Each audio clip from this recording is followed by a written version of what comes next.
كده فضلت تفضل تحت أمرك. فضلتك سلفي؟ أنا مسلم أسير على نهج الرسول محمد صلى الله عليه وسلم قدر استطاعتي، وعلى نهج أصحابه الكرام قدر استطاعتي، وعلى نهج التابعين لهم بإحسان إلى يوم الدين قدر استطاعتي.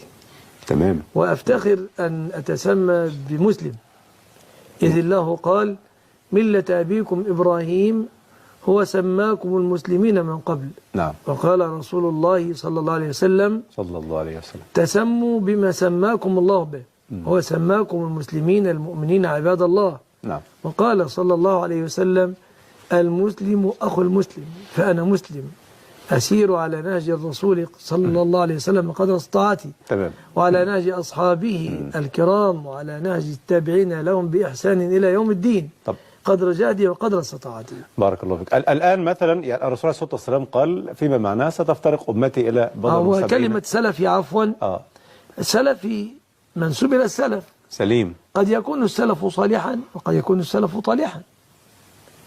فمثلا النعرات القومية النعرات القومية العصبيات الجاهلية، الافتخار بالحضارة، الحسب والنسب، لا افتخار بالحضارة إلى غير ذلك.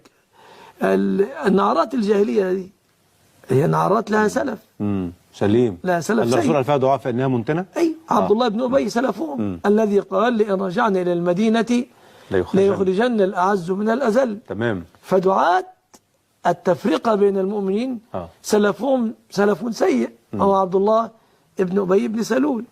والمسلم المستقيم سلفه سلف صالح. تمام. بس كده. لكن أنا في غنى عن كل هذا بقولي: أنا مسلم سائر إن شاء الله على طريقة رسول الله صلى الله عليه وسلم قدر جهدي واستطاعتي، والتابعين والصحابة والتابعين لهم. يقول السائل: بعض الدعاة على الساحة هداهم الله يقولون أن لفظة سلفي تفرق بين الناس، فلا تقول أنا سلفي. نعم، لفظة سلفي تفرق بين الناس، بين السلفيين والمبتدعة وأهل الضلال. الحمد لله، هذه ميزة أن الإنسان يكون على مذهب السلف. واتبعت ملة آبائي إبراهيم وإسحاق ويعقوب، ما كان لنا أن نشرك بالله من شيء. اتباع السلف على التوحيد وعلى العقيدة هذا شرف ومدح، فنحن نفتخر ونسأل الله أن يجعلنا على مذهب السلف وأن يثبتنا عليه. نعم. أحسن الله إليكم.